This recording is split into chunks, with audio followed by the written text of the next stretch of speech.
सत श्री अकाल। न्यूज़ 18 पंजाब हरियाणा देख रहे सारे दर्शकों का स्वागत है। मैं हाँ विजयपाल सिंह बराड़। सब तो पहला जिक्र करांगे सोनाली फोगाट मर्डर मामले का। आए दिन खुलासे हो रहे ने और हुण न्यूज़ 18 ते असीं तुहानूं एक होर इस मर्डर मिस्टरी ते वड्डा खुलासा दसदे हां। न्यूज़ 18 दे कोल एक्सक्लूसिव डॉक्यूमेंट ने जिस दे विच जो सोनाली फोगाट का पीए सुधीर सांगवान, जिसनूं पीए जो इस वेले पुलिस की गिरफ्त दे विच है, उसने सोनाली नूं अपनी धर्म पत्नी दस्या है। ऐसे कागजात ने सुधीर ने सोनाली नूं अपनी पत्नी दस्या है। उन्हां कागजातां दे विच सोनाली ए डॉक्यूमेंट्स ने जो जिस सोसाइटी दे विच सुधीर सांगवान ते सोनाली रहंदे सी, जिथे फ्लैट लिया सी गुरुग्राम दी सोसाइटी, उस दे विच रेजिडेंट इन्फॉर्मेशन फॉर्म हुंदा है। ਉਹ रेजिडेंट इन्फॉर्मेशन फॉर्म की कॉपी है और उसदे विच सोनाली अगे उसने वाइफ लिखा हुआ है, जो जिस व्यक्ति के नाम से फ्लैट लिया हुंदा है, जिहड़ा इस सारी कार्रवाई नूं अमल च लियाउंदा है, उसदे नाल कौन कौन रह रहा है उसकी सोसाइटी दे विच जानकारी देनी हुंदी है। तां जो जानकारी सुधीर सांगवान वालों दिती गई उस सोसाइटी दे विच, उसदे विच सोनाली नूं अपनी पत्नी दस्या गया। ये सामने लिखा हुआ है, इस दे विच आ रहा है ये फॉर्म जिहड़ा है, इस दे विच डेट ऑफ पोजेशन लिखी गई है 1/6/2022।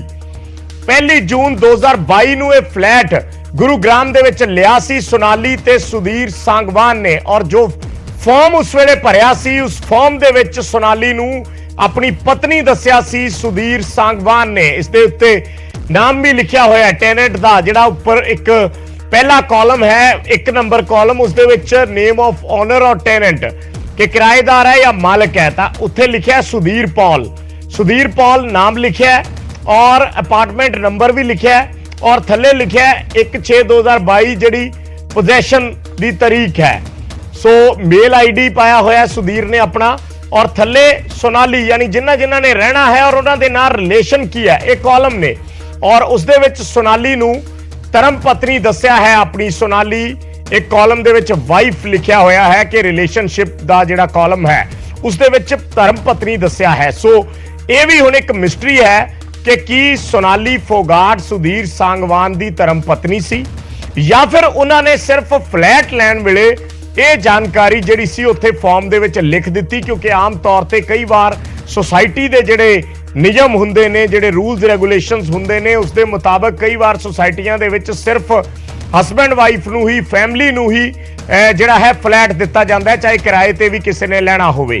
सो ऐसे विच कई बार टेनेंट ऐसियां चीज़ां करते हैं कि वो अपना रिलेशन कुछ होर दस दिंदे ने, चाहे वो इकट्ठे रह रहे होण, लिव इन च रह रहे होण। बहुत सारे थावां ते या बहुत सारे केसां दे विच ऐसा हुंदा है। सो हुण ये सवाल भी खड़ा होता है क्योंकि ये मामला एक मर्डर मिस्टरी दे नाल जुड़ गया, ये मामला जायदाद दे नाल जुड़ गया। सो ऐसे विच ये सवाल पैदा होता है कि की सोनाली सुधीर सांगवान दी असल दे विच वाइफ सी, धर्म पत्नी सी, या फिर उसने सोसाइटी च फ्लैट लैण वेले सिर्फ एक जिहड़ी इन्फॉर्मेशन भरनी हुंदी है उत्थे उसने धर्म पत्नी लिख दिता। सो ये एक बड़ा सवाल है। पर डॉक्यूमेंट असी जिहड़े दिखा रहे हैं ये उस सोसाइटी के डॉक्यूमेंट ने जो उत्थे फ्लैट लैण वेले इन्हां वल्लों फिल कीते गए सी, जो हर टेनेंट नूं, हर किराएदार नूं फिल करने पैंदे ने। किसी ने भी किसी पौष सोसाइटी दे विच फ्लैट लेना होवे तां उत्थे सारी जानकारी देनी पैंदी है कि घर दे विच कौन कौन रहेगा, उन्हां दा रिलेशन की है, परिवार है, दोस्त ने, भैन भरा ने, जो भी रिलेशन होएगा वो दसना पैंदा है। और फिर सोसाइटी दी जिहड़ी कमेटी हुंदी है वो डिसाइड करदी है कि उन्हां नूं किराएदार लई किराए ते फ्लैट देना है या नहीं। सो उत्थे सुधीर सांगवान वालों जो रिलेशनशिप दा कॉलम सी, जिथे सोनाली दा नाम भरिया गया क्योंकि फॉर्म सुधीर वालों भरिया गया, और फिर उत्थे नाल किस किस ने रहना हुंदा है उसदे थल्ले कॉलम बने हुए ने। सो एक ही नाम लिखा होया है सोनाली और अगे रिलेशनशिप दे विच लिखा है वाइफ। सो सोनाली नूं अपनी धर्म पत्नी दस्या सुधीर सांगवान ने उत्थे फ्लैट लैण वेले। सो हुण इस दे विच सवाल वड्डा यह है, या यह भी पुलिस जांच करेगी कि की सोनाली ते सुधीर सांगवान दा रिलेशन पति पत्नी वाला सी या महज उन्होंने फ्लैट लैण दे लई ये उत्थे गलत जानकारी फॉर्म दे विच फिल कीती है।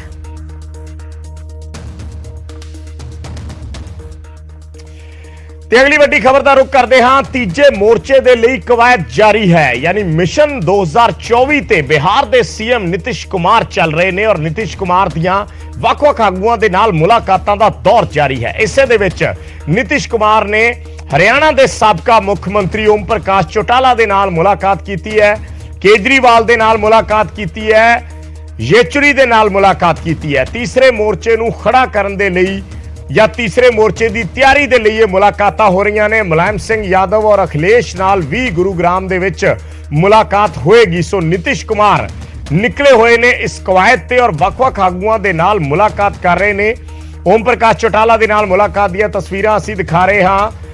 ਫਿਰ ਸੀਤਾਰਾਮ ਯੇਚੁਰੀ ਦੇ ਨਾਲ ਮੁਲਾਕਾਤ ਦੀਆਂ ਤਸਵੀਰਾਂ ਨੇ। ਅਰਵਿੰਦ ਕੇਜਰੀਵਾਲ ਦੇ ਨਾਲ ਵੀ ਮੁਲਾਕਾਤ ਕੀਤੀ ਗਈ ਹੈ ਨਿਤਿਸ਼ ਕੁਮਾਰ ਵੱਲੋਂ ਔਰ ਇਸ ਨੂੰ ਇੱਕ ਤੀਸਰੇ ਮੋਰਚੇ ਦੀ ਕਵਾਇਦ ਵਜੋਂ ਦੇਖਿਆ ਜਾ ਰਿਹਾ ਹੈ। 2024 ਦੀਆਂ ਲੋਕ ਸਭਾ ਚੋਣਾਂ ਦੇ ਮੱਦੇਨਜ਼ਰ ਜਾਂ ਸਿੱਧਾ ਕਹੀਏ ਕਿ ਬੀਜੇਪੀ ਤੋਂ ਹੁਣੇ ਵੱਖ ਹੋਏ ਨਿਤਿਸ਼ ਕੁਮਾਰ ਵੱਲੋਂ ਬੀਜੇਪੀ ਨੂੰ ਟੱਕਰ ਦੇਣ ਦੇ ਲਈ ਵੱਖ-ਵੱਖ ਜਿਹੜੇ ਆਗੂ ਨੇ, ਵੱਖ-ਵੱਖ ਸਟੇਟਾਂ ਦੇ ਜਿਹੜੇ ਰੀਜਨਲ ਪਾਰਟੀਆਂ ਦੇ ਵੀ ਆਗੂ ਨੇ, ਉਹਨਾਂ ਨੂੰ ਵੀ ਆਪਣੇ ਨਾਲ ਜੋੜਨ ਦੀ ਕਵਾਇਦ ਚਲਾਈ ਜਾ ਰਹੀ ਹੈ।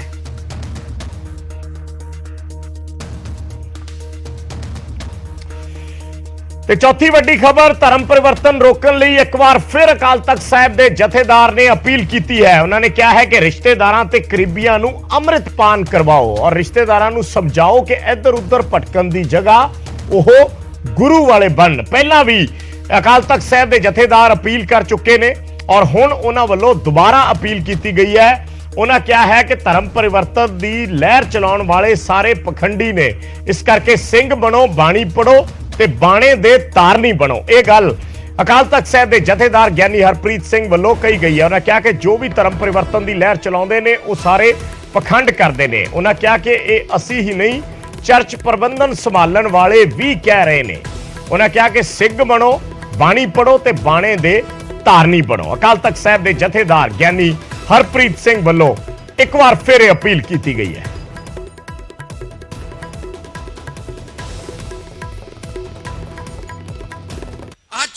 ਸਮਾਂ ਮੰਗ ਕਰਦਾ ਹੈ ਕਿ ਅਸੀਂ ਆਪਣੇ ਰਿਸ਼ਤੇਦਾਰਾਂ, ਸਾਕ ਸੰਬੰਧੀਆਂ ਨੂੰ, ਆਪਣੇ ਯਾਰ ਮਿੱਤਰਾਂ, ਸੱਜਣਾ ਨੂੰ ਪ੍ਰੇਰਨਾ ਦਈਏ ਔਰ ਖੰਡੇ ਬਾਟੇ ਦੀ ਪਹੁਲ ਛਕਣ ਵਾਸਤੇ ਉਹਨਾਂ ਨੂੰ ਜਿਹੜਾ ਹੈ ਉਹ ਪੂਰਾ ਜ਼ੋਰ ਲਾ ਕੇ ਤਿਆਰ ਕਰੀਏ। ਅੱਜ ਮੈਂ ਵੋਟਾਂ ਵਾਲੇ ਨਹੀਂ ਹੁੰਦੇ, ਵੋਟਾਂ 'ਚ ਖੜ ਜਾਂਦੇ ਆ, ਉਹ ਕਹਿੰਦੇ ਜੀ ਮੈਂ ਫਲਾਨੀ ਜਗ੍ਹਾ ਵੋਟਾਂ 'ਚ ਖੜਾ, ਤੁਹਾਡਾ ਰਿਸ਼ਤੇਦਾਰ ਹੈ ਉੱਥੇ, ਉਹਦੀਆਂ ਵੋਟਾਂ ਹੈ, ਉਹਨਾਂ ਨੂੰ ਕਹੋ ਸਾਨੂੰ ਵੋਟਾਂ ਪਾਉਣ। ਤੇ ਰਿਸ਼ਤੇਦਾਰ ਜਾ ਕੇ ਉੱਥੇ ਉਹਨਾਂ ਦੇ ਪਰਿਵਾਰ ਦੇ ਵਿੱਚ ਜਾ ਕੇ ਉਹਨਾਂ ਨੂੰ ਕੰਪੈਲ ਕਰਦੇ ਆ, ਮਜਬੂਰ ਕਰਦੇ ਆ ਵੀ ਸਾਡੀ ਨੇਤਾ ਜੀ ਨਾਲ ਲਿਹਾਜ਼ ਹੈ ਜੀ, ਤੁਸੀਂ ਪਰਿਵਾਰ ਇਸ ਨੇਤੇ ਨੂੰ ਵੋਟਾਂ ਪਾਇਓ। ਇਹ ਤਾਂ ਦੁਨਿਆਵੀ ਕੰਮ। ਅਸੀਂ ਆਪਣੇ ਰਿਸ਼ਤੇਦਾਰਾਂ, ਸਾਕ ਸੰਬੰਧੀਆਂ ਨੂੰ ਜਾ ਕੇ ਕਹਿਣਾ ਕਿ ਉਹ ਭਾਈ ਪੁਰਖੋ ਕਿੱਥੇ ਭੁੱਲੇ ਫਿਰਦੇ ਹੋ, ਧੰਨ ਗੁਰੂ ਗੋਬਿੰਦ ਸਿੰਘ ਮਹਾਰਾਜ ਨੂੰ ਵੋਟ ਪਾਓ ਖੰਡੇ ਬਾਟੀ ਦਾ ਅੰਮ੍ਰਿਤ ਛਕ ਕੇ। ਇਸ ਤੋਂ ਵੱਡਾ ਯੋਧਾ, ਇਸ ਤੋਂ ਵੱਡਾ ਸੂਰਬੀਰ ਕੋਈ ਨਹੀਂ ਹੈ। ਕਿਉਂ? ਕਿਉਂਕਿ ਧੰਨ ਗੁਰੂ ਗੋਬਿੰਦ ਸਿੰਘ ਮਹਾਰਾਜ ਨੇ ਸਾਨੂੰ ਸਾਰੇ ਹੱਕ ਲੈ ਕੇ ਦਿੱਤੇ ਨੇ, ਸਾਡੇ ਅਧਿਕਾਰ ਲੈ ਕੇ ਦਿੱਤੇ ਨੇ, ਸਾਨੂੰ ਆਪਣੇ ਪੁੱਤਰਾਂ ਤੋਂ ਵੱਧ ਕੇ ਜਾਣਿਆ। ਅੱਜ ਪੰਜਾਬ ਦੀ ਧਰਤੀ ਦੇ ਉੱਤੇ ਸਾਡੇ ਲੋਕਾਂ ਨੂੰ ਜਿਹੜਾ ਹੈ ਉਹ ਮਜਬੂਰ ਕੀਤਾ ਜਾ ਰਿਹਾ ਹੈ ਧਰਮ ਪਰਿਵਰਤਨ ਵਾਸਤੇ। ਕਰ ਕੌਣ ਰਿਹਾ? ਕੁਝ ਦੰਭੀ ਪਖੰਡੀ ਲੋਕ। ਅਸੀਂ ਨਹੀਂ ਕਹਿੰਦੇ ਦੰਭੀ ਪਖੰਡੀ, ਖੁਦ ਉਹਨਾਂ ਦੀਆਂ ਜਿਹੜੀਆਂ ਵੱਡੀਆਂ ਨਾਮੀ ਚਰਚਾ ਨੇ ਉਹ ਕਹਿ ਰਹੀਆਂ ਨੇ ਕਿ ਦੰਭੀ ਪਖੰਡੀ ਲੋਕ ਨੇ। ਕਿਉਂ ਕਰ ਰਹੇ ਨੇ ਐਸਾ? ਕਿਉਂ ਕਰ ਰਹੇ ਨੇ ਐਸਾ ਇਹ ਲੋਕ? ਕਿਉਂਕਿ ਸਭ ਜਾਣਦੇ ਨੇ ਕਿ ਇਸ ਪੰਜਾਬ ਦੀ ਧਰਤੀ ਤੋਂ ਜਿਨ੍ਹਾਂ ਕੋਲੇ ਪੈਸੇ ਸੀ, 25-25, 30-30 ਲੱਖ ਸੀ, ਉਹਨਾਂ ਨੇ ਆਪਣੇ ਜਵਾਕ 25-25, 30-30 ਲੱਖ ਜਿਹੜੇ ਆ ਖਰਚ ਕਰਕੇ ਵਿਦੇਸ਼ਾਂ ਪੜਨ ਭੇਜਤੇ, ਵਿਦੇਸ਼ਾਂ ਰਹਿਣ ਭੇਜਤੇ। ਤੇ ਜਿਹੜੇ ਇਹ ਲੋਕ ਰਹਿ ਗਏ ਨੇ, ਇਹ ਕਿਤੇ ਪੰਜਾਬ ਦੇ ਵਾਰਿਸ ਨਾ ਬਣ ਜਾਣ, ਇਹ ਕਿਤੇ ਪੰਥ ਦੇ ਵਾਰਿਸ ਨਾ ਬਣ ਜਾਣ। ਇਸ ਕਰਕੇ ਇਹਨਾਂ ਦਾ ਧਰਮ ਹੀ ਤਬਦੀਲ ਕਰ ਛੱਡੋ। ਤੇ ਅਗਲੀ ਵੱਡੀ ਖਬਰ ਦਾ ਰੁਖ ਕਰਦੇ ਹਾਂ। ਐਨਫੋਰਸਮੈਂਟ ਡਾਇਰੈਕਟੋਰੇਟ ਦਾ ਜ਼ਿਕਰ ਕਰਦੇ ਹਾਂ। ਈਡੀ ਐਨਫੋਰਸਮੈਂਟ ਡਾਇਰੈਕਟੋਰੇਟ ਦੀ ਰਡਾਰ ਤੇ ਹੁਣ ਪੰਜਾਬ ਦੇ ਅਫਸਰ ਵੀ ਆ ਗਏ ਨੇ ਤੇ ਦਿੱਲੀ ਤੋਂ ਬਾਅਦ ਹੁਣ ਪੰਜਾਬ ਦੇ ਵਿੱਚ ਰੇਡਾਂ ਪੈਣ ਲੱਗੀਆਂ ਨੇ। ਪੰਜਾਬ ਦੇ ਅਫਸਰਾਂ ਤੇ ਰੇਡ ਪੈਣ ਲੱਗੀ ਹੈ। ਐਕਸਾਈਜ਼ ਵਿਭਾਗ ਦੇ ਜੁਆਇੰਟ ਕਮਿਸ਼ਨਰ ਦੇ ਘਰ ਰੇਡ ਮਾਰੀ ਹੈ ਐਨਫੋਰਸਮੈਂਟ ਡਾਇਰੈਕਟੋਰੇਟ ਦੇ ਅਧਿਕਾਰੀਆਂ ਨੇ। ਨਰੇਸ਼ ਦੁਬੇ ਜਿਹੜੇ ਜੁਆਇੰਟ ਕਮਿਸ਼ਨਰ ਨੇ ਐਕਸਾਈਜ਼ ਮਹਿਕਮੇ ਦੇ, ਨਰੇਸ਼ ਦੁਬੇ, ਉਹਨਾਂ ਦੇ ਘਰ 'ਚ ਰੇਡ ਪਈ ਹੈ। ਇਸ ਵੇਲੇ ਵੀ ਰੇਡ ਚੱਲ ਰਹੀ ਹੈ। ਦੇਸ਼ 'ਚ, ਪੂਰੇ ਦੇਸ਼ ਦੇ ਵਿੱਚ 38 ਜਗ੍ਹਾ ਤੇ ਈਡੀ ਦੀ ਰੇਡ ਚੱਲ ਰਹੀ ਹੈ ਔਰ ਉਹਦੇ 'ਚੋਂ ਪੰਚਕੂਲਾ ਦੇ ਸੈਕਟਰ 8 ਦੇ ਵਿੱਚ ਜਿਹੜਾ ਜੁਆਇੰਟ ਕਮਿਸ਼ਨਰ ਦਾ ਘਰ ਹੈ ਐਕਸਾਈਜ਼ ਡਿਪਾਰਟਮੈਂਟ ਦੇ, ਉੱਥੇ ਰੇਡ ਚੱਲ ਰਹੀ ਹੈ। ਨਰੇਸ਼ ਦੁਬੇ ਪੰਜਾਬ ਦੇ ਜੁਆਇੰਟ ਕਮਿਸ਼ਨਰ ਨੇ ਐਕਸਾਈਜ਼ ਮਹਿਕਮੇ ਦੇ, ਉਹਨਾਂ ਦਾ ਘਰ ਹੈ ਪੰਚਕੂਲਾ ਦੇ ਵਿੱਚ, ਸੈਕਟਰ 8 ਚ ਕੋਠੀ ਹੈ, ਉੱਥੇ ਰੇਡ ਕੀਤੀ ਜਾ ਰਹੀ ਹੈ ਐਨਫੋਰਸਮੈਂਟ ਡਾਇਰੈਕਟੋਰੇਟ ਵੱਲ।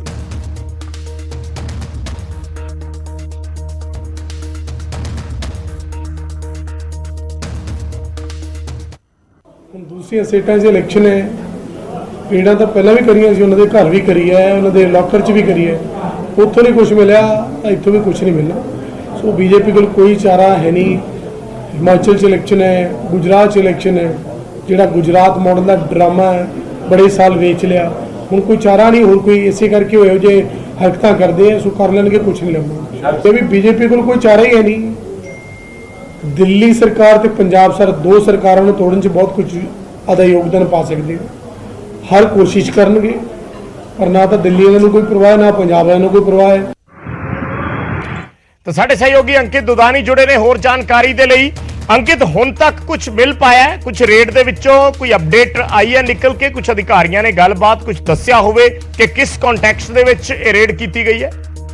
नहीं, अभी तक ऐसी कोई जानकारी बाहर निकल करके नहीं आई है। सुबह 8 बजे के आसपास बताया जा रहा है कि 8 जो ईडी के अधिकारी हैं वो घर के अंदर गए थे, और उसके बाद से ना तो कोई घर के बाहर आया है और ना ही कोई घर के अंदर गया है। लगातार रेड चल रही है, अभी अधिकारी अंदर ही हैं और रेड कंटिन्यू है। लेकिन अभी जैसे ही रेड खत्म होगी, वो कितने घंटे और चलती है, कब खत्म होती है, कब तक चलती है, उसके बाद ही कोई अगर ऑफिशियल्स मीडिया को बताना चाहेंगे तो फिर जानकारी मिलेगी कि किस तरह की क्या रेड थी और क्या जानकारियां क्या जुटा पाई है ईडी।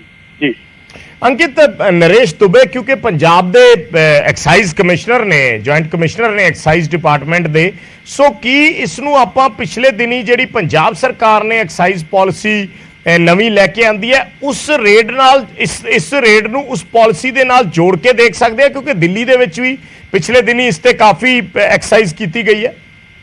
बिल्कुल, इसमें कोई दो राय नहीं है। जिस तरह से दिल्ली के अंदर हमने देखा था कि एक्साइज पॉलिसी को लेकर के पूरा बवाल हुआ, और बवाल होने के बाद खुद उप मुख्यमंत्री मनीष सिसोदिया के यहाँ रेड हुई, सीबीआई की रेड हुई हालांकि, और रेड होने के बाद हालांकि आम आदमी पार्टी की ओर से दावा किया गया कि कुछ भी नहीं मिला, अगर मिला है तो सीबीआई साझा करे। लेकिन उसके बाद ही जिस तरह से अब पंजाब के ऊपर, पंजाब रडार के ऊपर है, क्योंकि सेम पॉलिसी पंजाब में भी अडॉप्ट की गई थी, और पंजाब की पॉलिसी को लेकर भी वो भारतीय जनता पार्टी के नेता हों या अकाली दल के नेता हों, लगातार सवाल उठा रहे थे। हमने पिछले दिनों देखा कि मनजिंदर सिंह सिरसा ने प्रेस वार्ता करके बाकायदा नाम ले करके अफसरों के नाम हो या नेताओं के नाम हो वो उजागर किए थे। हमने देखा कि अकाली दल के नेता हैं सुखबीर बादल, उन्होंने बाकायदा प्रेस वार्ता करके बताया था कि कहाँ किस तरह से कैसे डील हुई, हयात होटल का नाम लिया कि हयात होटल के अंदर मीटिंग हुई। पूरा जो सुखबीर बादल है उन्होंने सिलसिलेवार मीडिया को जानकारी दी थी, तो उसी को लेकर के लगातार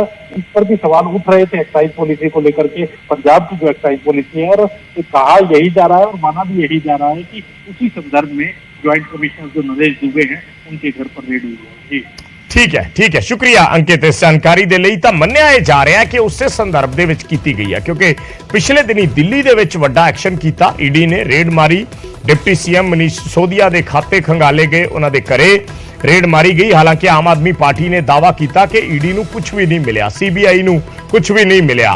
सो सीबीआई ने वो रेड की सी, उस तो बाद विच ईडी इन्वॉल्व होगी, क्योंकि पैसे के लैन देन का मामला हुंदा तो ऑटोमैटिकली विच ईडी भी आ जाती है। सो ऐसे विच हुण 38 जगह ते देश दे विच रेड चल रही है, और उस दे विचों जिहड़े पंजाब दे एक्साइज महकमे के जॉइंट कमिश्नर ने नरेश दुबे, उन्होंने पंचकूला के सैक्टर 8 स्थित कोठी च भी सर्च जारी है, और सवेरे 8 बजे तो लगातार ये रेड की जा रही है।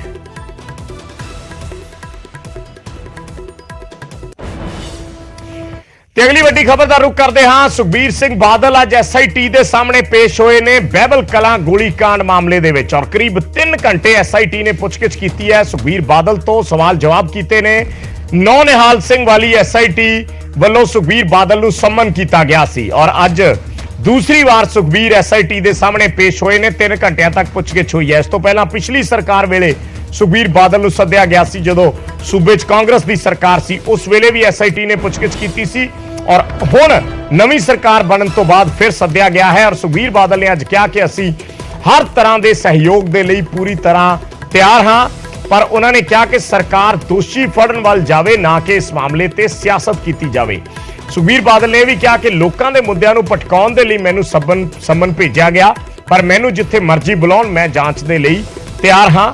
ਵਿਕਰਮ ਮਜੀਠੀਆ ਨੇ ਕਿਹਾ ਕਿ ਲੋਕਾਂ ਦੀਆਂ ਭਾਵਨਾਵਾਂ ਦੇ ਨਾਲ ਸਰਕਾਰ ਨਾ ਖੇਡੇ। ਮਜੀਠੀਆ ਨੇ ਕੁੰਵਰ ਵਿਜੇ ਪ੍ਰਤਾਪ ਤੇ ਵੀ ਸਵਾਲ ਚੱਕੇ ਔਰ ਉਹਨਾਂ ਨੇ ਕਿਹਾ ਕਿ ਕੁੰਵਰ ਵਿਜੇ ਪ੍ਰਤਾਪ ਨੇ ਵੀ ਜਿਹੜੀ ਆਪਣੀ ਰਿਪੋਰਟ ਸਬਮਿਟ ਕੀਤੀ ਸੀ ਕੋਰਟ ਦੇ ਵਿੱਚ, ਉਸ ਦੇ ਪਿੱਛੇ ਵੀ ਸਿਰਫ ਔਰ ਸਿਰਫ ਸਿਆਸੀ ਮਨਸ਼ਾ ਸੀ।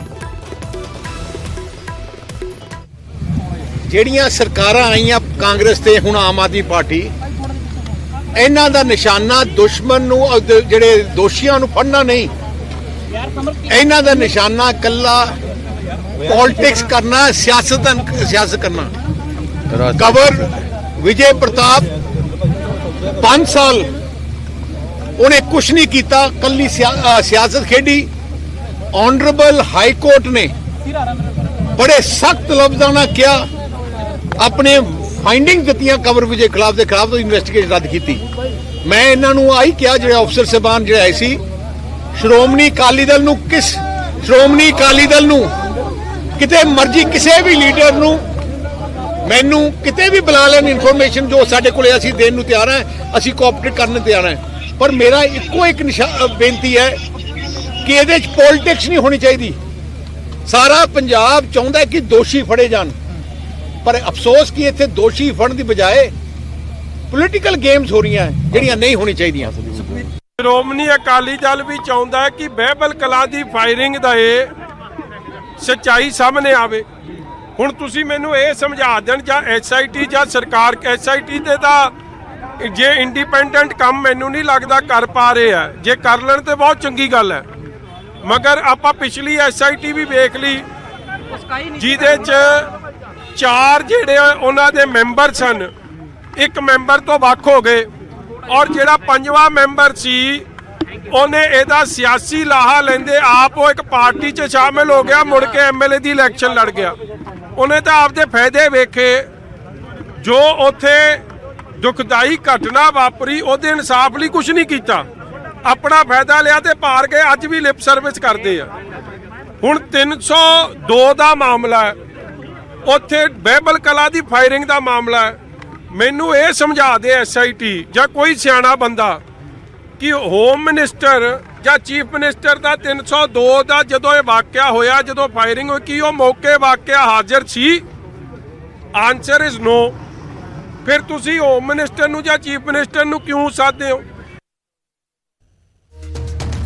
ਤੇ ਅਗਲੀ ਵੱਡੀ ਖਬਰ SYL ਦੇ ਨਾਲ ਜੁੜੀ ਹੋਈ ਹੈ। ਕੇਂਦਰ ਨੇ ਪੰਜਾਬ ਸਰਕਾਰ ਤੇ ਗੰਭੀਰ ਇਲਜ਼ਾਮ ਲਾਏ ਨੇ SYL ਦੇ ਮਾਮਲੇ ਤੇ, ਔਰ ਉਹਨਾਂ ਨੇ ਕਿਹਾ ਹੈ ਕਿ ਪੰਜਾਬ ਸਾਡੇ ਨਾਲ ਸਹਿਯੋਗ ਨਹੀਂ ਕਰ ਰਿਹਾ। ਕੇਂਦਰ ਨੇ ਪੰਜਾਬ ਸਰਕਾਰ ਬਾਰੇ ਸਿੱਧਾ ਕਿਹਾ ਹੈ ਕਿ ਪੰਜਾਬ ਸਰਕਾਰ ਸਾਡੇ ਨਾਲ ਸਹਿਯੋਗ ਨਹੀਂ ਕਰ ਰਹੀ। ਅਸੀਂ ਸੂਬੇ ਦੇ CM ਨੂੰ ਇੱਕ ਚਿੱਠੀ ਲਿਖੀ ਸੀ, ਮੀਟਿੰਗ ਦੇ ਲਈ ਸਮਾਂ ਮੰਗਿਆ ਸੀ, ਪਰ ਉਹਨਾਂ ਨੇ ਅੱਜ ਤੱਕ ਜਵਾਬ ਨਹੀਂ ਦਿੱਤਾ। ਸੁਪਰੀਮ ਕੋਰਟ ਦੇ ਵਿੱਚ ਕੇਂਦਰ ਸਰਕਾਰ ਨੇ ਲਿਖਿਆ ਹੈ ਕਿ ਅਸੀਂ ਪੰਜਾਬ ਦੇ CM ਨੂੰ ਅਪ੍ਰੈਲ ਦੇ ਵਿੱਚ ਚਿੱਠੀ ਭੇਜੀ ਸੀ ਔਰ ਮੀਟਿੰਗ ਦੇ ਲਈ CM ਤੋਂ ਕੋਈ ਜਵਾਬ ਨਹੀਂ ਮਿਲਿਆ। ਅੱਜ ਕੋਰਟ ਨੇ ਦੁਬਾਰਾ ਨਿਰਦੇਸ਼ ਦਿੱਤੇ ਨੇ, ਸੁਪਰੀਮ ਕੋਰਟ ਨੇ, ਕਿ ਪੰਜਾਬ ਤੇ ਹਰਿਆਣਾ ਦੋਨਾਂ ਸੂਬਿਆਂ ਦੇ CM ਜਲ ਸ਼ਕਤੀ ਮੰਤਰਾਲੇ ਦੇ ਨਾਲ ਮੀਟਿੰਗ ਕਰਨ ਤੇ ਇਸ ਮਾਮਲੇ ਦਾ ਹੱਲ ਕੱਢਣ ਦੀ ਕੋਸ਼ਿਸ਼ ਕੀਤੀ ਜਾਵੇ ਔਰ ਮੀਟਿੰਗ ਵੀ ਇਸੇ ਮਹੀਨੇ ਦੇ ਸਪਟੈਂਬਰ ਮਹੀਨੇ ਦੇ ਅੰਤ ਤੱਕ ਕਰਨ ਦੇ ਨਿਰਦੇਸ਼ ਸੁਪਰੀਮ ਕੋਰਟ ਵੱਲੋਂ ਦਿੱਤੇ ਗਏ ਨੇ ਔਰ ਉਸ ਤੋਂ ਬਾਅਦ 4 ਹਫ਼ਤਿਆਂ ਦੇ ਵਿੱਚ ਕੋਰਟ 'ਚ ਰਿਪੋਰਟ ਦਾਖਲ ਕਰਨ ਦੇ ਲਈ ਕਿਹਾ ਗਿਆ ਹੈ। ਅਗਲੀ ਸੁਣਵਾਈ ਇਸ ਮਾਮਲੇ ਦੀ 19 ਜਨਵਰੀ 2023 ਨੂੰ ਹੋਈ ਹੈ।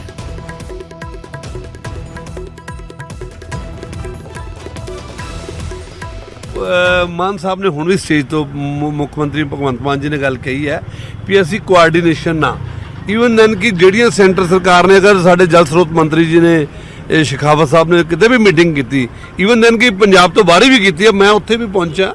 ਸਾਡੇ ਵੱਲੋਂ ਸਾਡੀ ਕੋਆਰਡੀਨੇਸ਼ਨ 'ਚ ਕੋਈ ਕਮੀ ਨਹੀਂ ਹੈ, ਕਿਉਂਕਿ ਕਦੀ ਹੋ ਸਕਦਾ ਕੋਈ ਜਿਹੜੀ ਹੈ ਕਿ ਸਰਕਾਰ ਸਟੇਟ ਦੀ ਨਹੀਂ ਚਾਹੇਗੀ ਵੀ ਉਹਦੇ ਹਰੇਕ ਨਾਗਰਿਕ ਨੂੰ ਜਲ ਅੱਛਾ ਪਹੁੰਚੇ ਕੁਆਲਿਟੀ ਦਾ। ਲੇਕਿਨ SYL ਦੇ ਮੁੱਦੇ ਦੇ ਉੱਤੇ ਕੇਂਦਰ ਸਰਕਾਰ ਸੁਪਰੀਮ ਕੋਰਟ 'ਚ ਕਹਿ ਰਹੀ ਕਿ ਪੰਜਾਬ ਸਹਿਯੋਗ ਨਹੀਂ ਕਰ ਰਿਹਾ।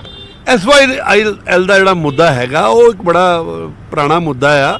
ਉਹਦੇ ਤੇ ਪੰਜਾਬ ਸਰਕਾਰ ਫਿਰ ਵੀ ਆਪਣਾ ਪੱਖ ਪੰਜਾਬ ਦਾ ਮਜ਼ਬੂਤ ਕਰਕੇ ਰੱਖ ਰਹੀ ਹੈ, ਕੋਈ ਇਦਾਂ ਦੀ ਗੱਲ ਨਹੀਂ, ਸਹਿਯੋਗ ਕਰੇਗੀ।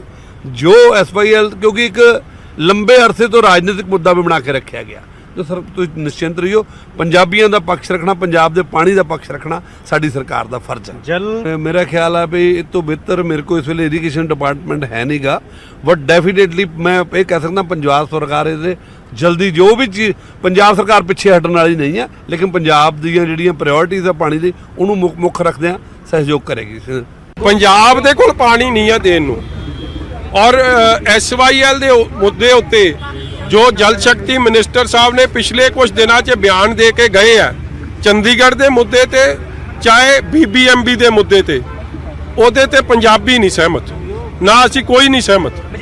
ਪੰਜਾਬ BBMB ਤੇ ਹੱਕ ਸਭ ਤੋਂ ਜ਼ਿਆਦਾ ਪੰਜਾਬ ਦਾ, ਇਸ ਲਈ 60% ਅਫਸਰ ਉੱਥੇ ਪੰਜਾਬ ਦੇ ਲੱਗਦੇ, ਔਰ ਉੱਥੇ ਰਾਜਸਥਾਨ ਜਾਂ ਹਰਿਆਣਾ ਜਾਂ ਦਿੱਲੀ ਦਾ ਬਰਾਬਰ ਦਾ ਹੱਕ ਨਹੀਂ ਹੈ।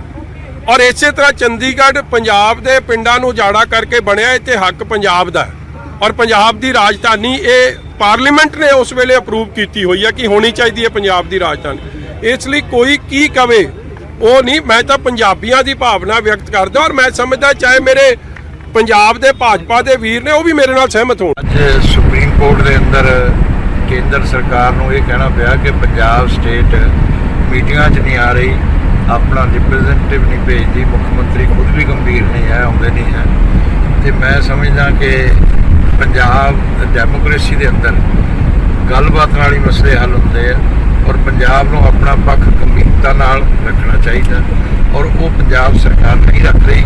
ਕੇਜਰੀਵਾਲ ਜੀ ਦੇ ਵੋਟ ਬੈਂਕ ਦੀ ਪੋਲਿਟਿਕਸ ਹੈ, ਇਸ ਕਰਕੇ ਨਹੀਂ ਰੱਖ ਰਹੇ।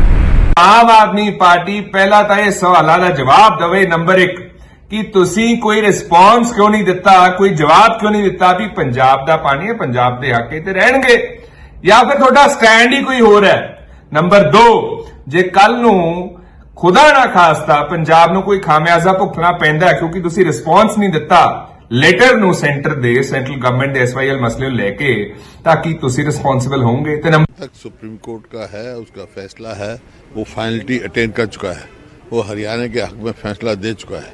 अब इम्प्लीमेंट करना है केंद्र सरकार ने और पंजाब सरकार ने, और हरियाणा सरकार को उसके लिए प्रयत्न करना है। और यही मुद्दा लेके हम पहले मिले थे मुख्यमंत्री से, पहले जो पूर्व राष्ट्रपति जी से उनसे मिले थे हम, तो मुख्यमंत्री जी ने कहा था हरियाणा में हम प्रधानमंत्री जी से भी मिलेंगे, लेकिन उन्होंने समझ लिया उनकी जिम्मेवारी थी। लेकिन जहाँ तक इस मुद्दे का सवाल है, ये फाइनलिटी अटेंड कर चुका है, सुप्रीम कोर्ट का फैसला फाइनल आ चुका है। अब इनकी मीटिंग का कोई मतलब नहीं है, मीटिंग का कोई मतलब तो कंटेम्प्ट ऑफ कोर्ट चलाना चाहिए उनको।